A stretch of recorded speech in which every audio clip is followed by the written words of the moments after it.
श्रीमद्रामचन्द्राय नमः। श्रीरामभद्राय नमः। श्री सीतारामाय नमः। शांत बेश करनी कठिना बरान जाय सरो धरी मुनि तन जन वीर रस हायऊजा स्वरूप। परशुराम जी का आगमन हो गया। और फिर परशुराम जी जनक जी से पूछने लगे, बहुरी बिलो की विदे हसना काव काव अति वीर धर पूछत जान अजान जिमि व्यापे को पुसवीर। जनक जी से पूछने लगे, परशुराम जी महाराज कहने काय बात की भीड़ लगी है। यद्यपि उन्हें तो सब मालूम थी, लेकिन फिर भी ये जानना जनक जी से बहुत जरूरी था, क्योंकि जिसकी क्रिया के वशीभूत कोई कार्य हुआ है, यदि वो अपनी सहमति दे दे तो ये सिद्ध हो जाता है कि कार्य उसकी आज्ञा से ही हुआ है। समाचार कही जनक सुनाए, जय कारण महीन सब आए। जनक जी ने परशुराम जी को सब सुना दिया कि ऐसे ऐसे क्रिया हुई। बिटिया जानकी ने धनुष जी को सरका दिया, तो मेरे चित्त में आया कि जे मेरी बिटिया इतनी बलशाली है कि इतने भारी धनुष को इसने सरका दिया, तो निश्चय इसका पति कोई भारी धनुष उठाने लायक को के अनुकूल होना चाहिए। तो मैंने ये अपने मन में प्रण कर लिया कि जो इसे तोड़ देगा उससे बिटिया का विवाह कर दूंगा। सुनत बचन बिरत निहारे और देखे चाप खंड महिंडारे। जैसे ही करके परशुराम जी महाराज ने धनुष की तरफ देखा, जो उनके टुकड़े देखे। हालांकि उन्हें समाचार सब भी मिल गया था, लेकिन जब सामने जाके घटना देखी तो रोष और बढ़ गया। अतिरिक्त बोले वचन कठोरा, कौ जड़ जनक धनुष के टोरा। इतने गुस्सा हो गए कि जनक जी जो राजर्षि थे, और ये इनको सबको समाज में संत समाज में मालूम थी, तो उनको भी कह दिया कि कहू जड़ जनक। अरे मूर्ख जनक, कौन ने तोड़ा धनुष? अब जनक जी से तो हरा नहीं सकते, तो उन्होंने दूसरी रास्ता देखी कि जिसने तोड़ा है उसे पकड़ लो। इनसे तो क्या कहेंगे, ये राजर्षि हैं। बेग दिखाई मूड नत आजू, उलटों माही जान लगी तब राजू। जल्दी से दिखा दो, नहीं तो जहां तक तुम्हारा राज्य वहां तक राज्य पलट दूंगा। अब जनक जी महाराज की तो हवा खराब होने लगी। और दूसरे राजा जो चुगलखोर थे, चुगली करते थे, वो कह रहे थे लेव छुड़ाए श्री का दो, घर वाला उन्हें बालक दो, इन दोनों को बांध लो और सीता जी को छुड़ा दो। तो उनकी तो ऐसी हवा खराब हो गई कि उनने एक बार भी ये नहीं की, अरे महाराज ये जो राजकुमार बैठे हैं जिन्हें आपको आके प्रणाम कराए, इन्होंने ही धनुष तोड़ा है। अति डर उतर देत नृप नाही, डर के मारे कि हमने चुगली कर दी और चुगली की गुस्सा हमारे ऊपर उतर गई, तो हम में ही 2-4 सोटे लग जाएंगे परशुराम जी महाराज के। और कुटिल भूप से मन माई। अब उन राजाओं में भी 2 तरह के थे, एक तो जिन्हें कुछ करना नहीं था लेकिन चुगली करनी थी, और एक वो थे जो बोले हमसे नहीं टूटा, इनसे टूट गया, अब इनकी भज्जी करो। तो वो अपने मन ही मन में खुश होने लगे। देख लो हमने तो इसीलिए धनुष नहीं तोड़ा था कि हमें मालूम थी कि परशुराम जी आवेंगे और वो आके दिखावेंगे और हमारा उन पर बस नहीं चलेगा। तो कुटिल भूप हर छे मन माई सुर मोन नाग नगर नर नारी कुटिल सोच सकल दास और भारी। जितने प्रवासी लोग सब लोग थे बोले लो जैसे तैसे राम राम करके तो धनुष महाराज के 2 टुकड़े हुए और अब ये 2 टुकड़ों को जुड़वाने के लिए परशुराम जी महाराज आ गए और उनकी हत्या करने लगे। भाई ये सीता जी के विवाह में कितनी कितनी विघ्न आएंगी, क्या होगा, लेकिन मन पछताते सिया में तारी और विधि अब सबरी बात बिगाड़ी। विधाता ने तो सबरी बात ही पलट कर धर दी कि परशुराम जी महाराज को यहाँ भेज दिया। अब बताइए क्या होगा। भगुपति कर स्वभाव सुन सीता अरग निमेष कल्प समवीता। और सीता जी को जब सखियों ने सुनाया कि जी महाराज तो बड़े क्रोधी हैं और क्षत्रियों के तो दुश्मन है, काट काट के उनके डाल देंगे, तो बस एक आधी पलक झपकने की आधा सेकंड भी उनको सीता जी को ऐसा लगा कि बहुत एक पल के समान हो गया, वो आधा सेकंड भी उनके लिए। और जब सब लोग बिल्कुल सबके में आ गए और किसी पे कुछ करता नहीं बन गया और एक दूसरे की सब शक्ल देख रहे हैं कि भाई कैसे ही कुछ तो करो, क्या होगा। तभी भगवान राम ने प्रवासियों के दिल की बात को अच्छी तरह से समझ लिया और समझ के जो उन्होंने क्रिया करी उसका वर्णन करें।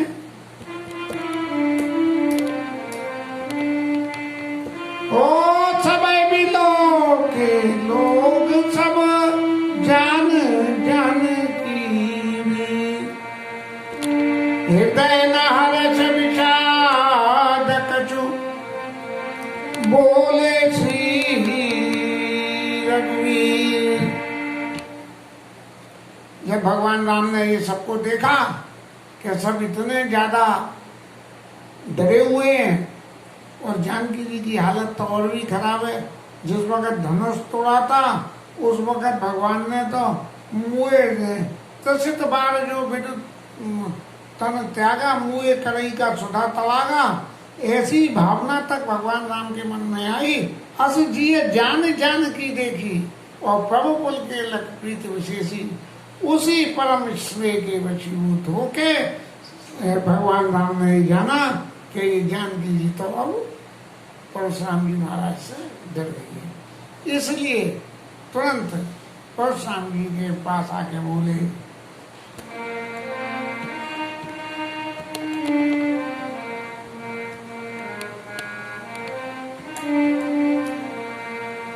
नाथ संबोधनो भंजनिया हो आई कोई का दास तुम्हारा। अरे महाराज, शंकर जी महाराज का धनुष तोड़ने वाला कौन हो सकता है? शंकर जी आपके इष्ट देवता हैं, जी उनका माल है और जब उनका माल है तो उनका जरूर कोई चेला चाटी होगा, उसे सबरी पोल मालूम होगी कि ये धनुष कैसे तोड़ा जा सकेगा। ऐसा सोच के उसी ने तोड़ा होगा। अब नाम तो लिया नहीं उन्होंने किसी का, लेकिन इस पहेली से लोगों को बड़ी छाछत हो गई। वो कहने लगे कि चलो अच्छा हुआ थोड़ी देर तो जो बच गए, लेकिन ये क्या बचेंगे, अब इनके ऊपर ही तो भगवान का परशुराम जी महाराज का क्रोध होएगा। आर्या चुका कई यकीन मोई सुन साई बोले मुनि कोई। जब कोई आपका दास होगा तो आप फिर वो दास तो मैं ही हूँ महाराज, और मेरे को आप आज्ञा दो कि धनुष तो टूट गया, और टूटने से कुछ जो होना था वो तो हो ही गया। तो बोले कि जब धनुष ये टूट गया तो अब क्या करा जाए, मेरे लिए आपकी क्या आज्ञा है? आपके क्रोध को शांत करने के लिए आप जो कहो सो मैं करूं। परशुराम जी बोले, सेवक सो जो करे सेवकाई। अरे महाराज, सेवक तो वो होता है जो सेवा करे, और तुमने तो खंडन मंडन कर दिया और लड़ाई लड़ने की बातें कर दी, तो आप कैसे सेवक हो सकते हो? आप तो सेवक हो ही नहीं। सुनो राम जय शिवधन तोड़ा।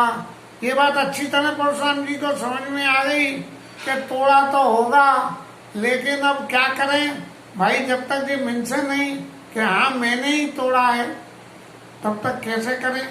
तो उन्होंने राम जी को सुनाते हुए कही कि हे राम जी, जिसने ये धनुष तोड़ा है वो सहस्त्रबाहु के समान मेरा दुश्मन है। सहस्त्रबाहु के 1000 बाहें थी और परशुराम जी ने फरसे से काट काट के उनका यज्ञ करके स्वाहा कर दी थी। सहस्त्रबाहु समसोरे को मोड़ा, 100 बिलगाई बिहाई समाजा। बस वो इसी वक्त इस समाज में जो कोई भी है, क्योंकि उन्हें तो ध्यान ही नहीं था, क्रोध के मारे विवेक शून्यता आ जाती है, तो उन्हें ध्यान ही 100 बिलगाई बिहाई समाजा, न तुम्हारे जइए सब राजा, सब राजाओं को मैं मार दूंगा।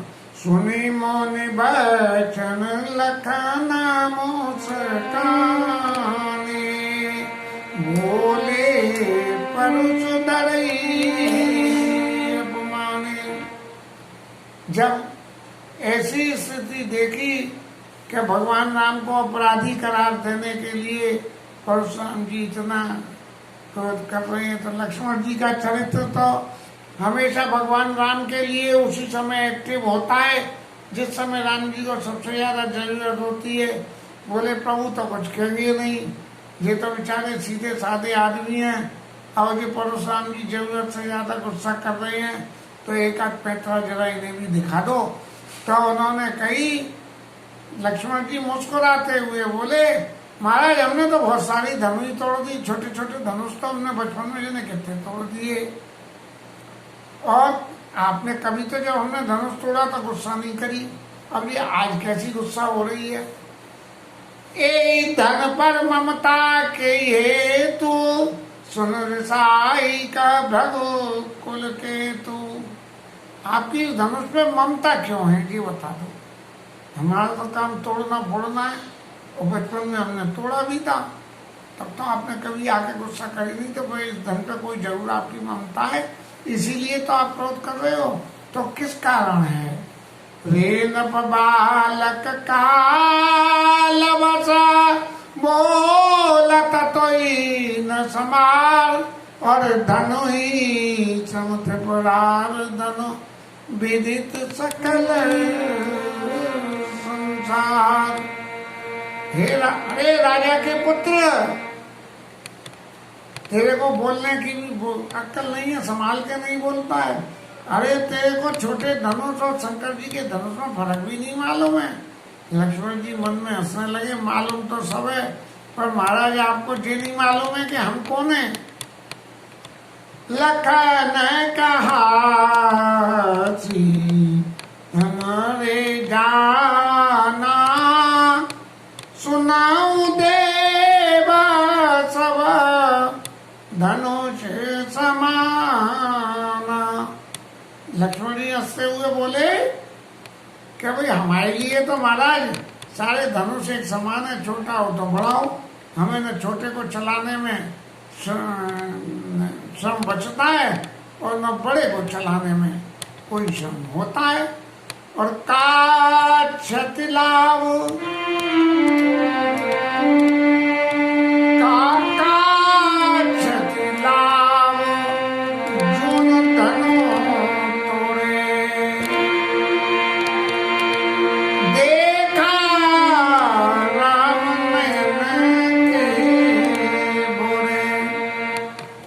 लक्ष्मण जी तो कहेंगे, रामचंद्र जी तो कहेंगे नहीं कि मैंने तोड़ा है, क्योंकि मैं शब्द की व्याख्या तो भगवान ने जीवन में कभी रखी नहीं।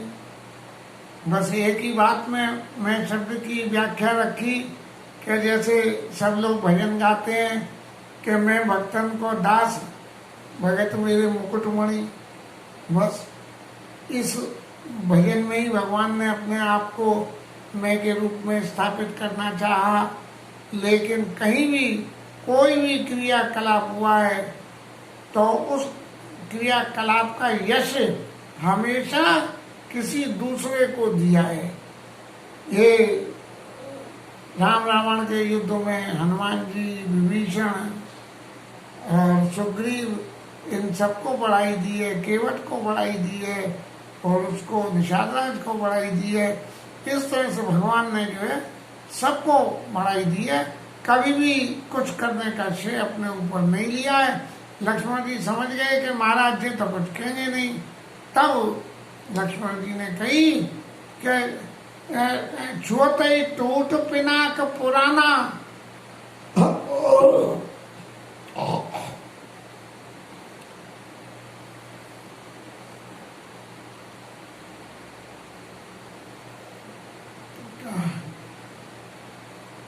काछत लाभ जून धन तोरे, देखा राम नैन के भोरे। अरे महाराज पुराना धनुष था, टूट गया तो क्या हो गया? पुरानी चीज तो वैसे ही बर्खास्त कर देनी चाहिए। अब उस धनुष को लेकर कहीं लड़ाई में जाते और खींचते, उस वक्त टूट जाता तो लड़ाई हार जाते। इसलिए पुराने का तो टूटना ही अच्छा है। और देखा राम नयन के बोले, हमारे राम जी ने तो टेढ़ी आंख से ही देखा था उसे, तो हमने तोड़ा नहीं है, उन्हें तो बस देखा था। और देखने के बाद क्या करा कर उसे छू और दिया। छुअत ही टूटा रघुपति न दोष हो, और उन्होंने बिनु काज करी है कतरोषु। राम जी ने तो छुआ था, छुअते ही टूट गया। इसका मतलब ये हुआ कि सीता मैया की लीला को लक्ष्मण जी ने दर्शन कर ही लिया होगा। ये कौन ने धनुष तोड़ा? भगवान राम ने तो छुआ है और छूते ही टूट गया, तो जरूर उस लीला को दर्शन कर लिया होगा। और फिर परशुराम जी कहने लगे, बोले चिताई पर उसकी ओर अपने फरसे राम को जो निकाल के देख के बोले, रे सठ सुने से स्वभाव न मेरा, मोरा मेरा स्वभाव तने भी सुना नहीं है। तो बाल ब्रह्मचारी अति होई, मैं बहुत क्रोधी हूँ और बाल ब्रह्मचारी हूँ। अब ब्रह्मचर्य में यदि जीवन में संयम नहीं है तो ब्रह्मचर्य का कोई अर्थ नहीं होता है। जो आदमी क्रोध को ही अपने खुद के ऊपर ही नहीं काबू कर पाएगा तो वो उस संयम को कैसे निर्वाह कर पाएगा। विश्व विदित क्षत्रिय कुल द्रोही, और क्षत्रियों का मैं द्रोही हूँ। और तुम कौन बिरादरी हो? जे नहीं पूछी। बोझे वाला बोह में भूप बिनु कीनी, लेकिन तुम राजा हो, राम लखन दशरथ के ढोटा, राजा दशरथ के ढोटा हो, ये जान के बड़ी दीन आशीष देख वाली झोटा। तो इसलिए चूंकि तुम राजाओं के हो, इसलिए भुजबल भू में भूप बिन कीनी, इसलिए मेरी राजाओं से दुश्मनी है, इसलिए तुमसे और विपुल बार मई देवंदिनी मैंने ब्राह्मणों को दे दी। ये नहीं पूछा आप क्षत्रिय हो के नहीं हो। और सहस्वाओ भुज गहन अपहरा, परस विलोक मही कुमारा। हे राजा के बेटे, देख जो मेरा फरसा है इसने सहस्वाओ की बाहें काटी है, तेरी भी काट दे। मातु पिता ही जनि सोच बसा, करास मही पे किशोर। राजा के लड़के माता पिता को सोच में कर देगा, मैं तो काट पीट के डाल जाऊंगा, लेकिन तेरे माता पिता को बहुत अफसोस होगा। और गर्वन के अड़भक दलन परस मोर अति घोर। मेरा फरसा इतना घोर है कि किसी के घर में भी बालक तो वो फरसा देखते ही खत्म हो जाए। बियासी लखना बोले मृदुबानी, आओ मुनीसा महाभटमानी। लक्ष्मण जी हंसते हुए बोले, लगता है महाराज आप बहुत बड़े वीर हो। पुनि पुनि मोहि दिखाव कुठारू, मुझे बार बार वर्षा दिखा रहे हो और क्या फूंक से पार उड़ाना चाहते हो। अब फूंक से पार उड़ाने का क्या मतलब हुआ भाई, आप मेरे को ये तो समझ नहीं रहे हो मैं कौन हूँ, इसलिए मुझे दिखा रहे हो। मेरे 1000 फन से एक फूंक मारी नहीं, कैसा फरसा समेत नीचे आ जाएगा। जय तो रावण, मेरी एक फूंक में ही सब काम हो जाएगा। यहाँ कुमारपति आ को नहीं, यहाँ कोई फालतू जो होता है ना छुई मुई कुमारपतिया, जो तर्जनी दे के मर जाई, जो तर उंगली न दिखा दो उसकी पत्तियों को तो न्यो सुखड़ जाती है छुई मुई का पेड़। देख कुठार सरासन बहाना, मैं कछु कहा सहित अभिमाना। आपके बाण धनुष और फरसा देख के मैंने कुछ अभिमान के वशीभूत होकर कह दिया कि धनुष तो हम भी धारण करते हैं, आपके पास एक फरसा ज्यादा है, इसलिए मुझे लगा और फरसा मुझे दिखा रहे हो, जबकि मैं जी जानता हूँ मन में कही गई आप काट तो नहीं सके। सुरमय सुर देवता ब्राह्मण हरिजन अरुगाई, हरिजन माने भगवान के भक्त और गौ, हमारे कुल इन पर न सुराई, हम इनके ऊपर अपनी वीरता को नहीं दिखाते हैं। क्यों कि बदे पाप अपकीरति हारे, अगर इनको मार दो तो भी पाप लगेगा है? और बधे पाप, इनका वध कर दो तो पाप लगेगा, और हार जाओ तो तुम्हारी खुद की कीर्ति नहीं रहेगी। मारत हूँ पापरी तुम्हारे, यदि आप हमें मारोगे भी तो भी हम आपके पांव ही पड़ेंगे। कोटि कुलीस बचन तुम्हारा, व्यर्था धराओ धनो बाण उठारा। अरे आपके तो शब्द ही महाराज इतने कर रहे हैं कि आपके शब्दों के मार से ही सामने वाला मर जाए। जो बेकार को नहीं अपने कंधे पे भजन लादे लादे डोल रहे हो, और फिर जब किसी से अच्छी लड़ाई लड़नी हो तो कुछ मक्खन लगावे और कुछ ढक्का लगावे। तो लक्ष्मण जी ने तो लड़ाई थोड़े ज्यादा समय चलेगी, एक ही एक बात बोलोगे तो खींचतान हो जाएगी दोनों में, और निरी मीठी बोलोगे तो सामने वाला चलता रहेगा। इसलिए खट्टा मीठा नमकीन तीनों तुम्हें मिला मिला के कहता रहे। तो लक्ष्मण जी ने तुरंत ही कह दी, जो बिलोगी अनुचित कहे क्षमो महामुनि, धीर सुनि सरोज भगवन सुनि, बोले विराग में।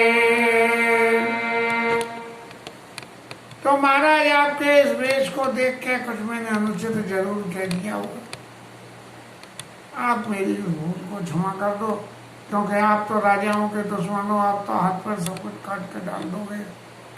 सुनी सरोज भगवंश मणि बोले गिरा गंभीर, बड़ी गंभीर वाणी में।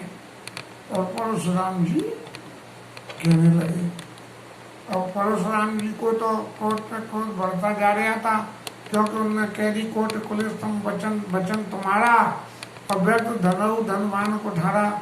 तो वो तो क्रोध हमेशा जीवन में अविवेक की रचना कर देता है, आदमी विवेक शून्यता आ जाती है। वही स्थिति परशुराम जी के संग में हो गई, जो उनमें विवेक शून्यता आ गई, अब सामने वाला उन्हें कुछ दिखे ही नहीं।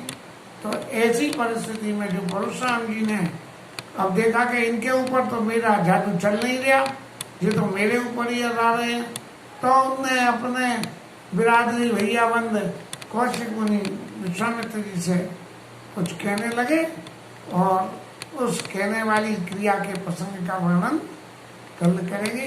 ये परशुराम लक्ष्मण संवाद बड़ा विकट है कि क्रोध के ऊपर शांति की विजय कैसे होती है। इस बात का प्रत्यक्ष दर्शन कराता है। और भगवान राम ने परशुराम जी को आते ही अपना स्वरूप नहीं दिखाया, जिससे आते ही दिखा देते तो कुछ भी नहीं होता, परशुराम जी सीधे अपना धनुष दे के चले जाते, अरे महाराज मेरे से पहचानने में भूल हो गई। लेकिन उन्होंने क्रोध को विनय से कैसे जीता जाता है इसकी मर्यादा पालन करने के लिए शिक्षा देने को परशुराम जी को इतनी देर लगवाई कि वो खूब भला बुरा कहें, और फिर उसके बाद मेरी विनय सुने, और विनय सुनने के बाद मैं उन्हें अपना स्वरूप दिखाऊं, जिससे मेरे उस स्वरूप को देख के इनके चित्त में अखंड शांति आ जाए। इसके साथ ही कथा विश्राम। हरि नाम कीर्तन।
उमापति महादेव जी, श्री राजकरण की राधा रानी। ओ नमः पार्वती पतिये हर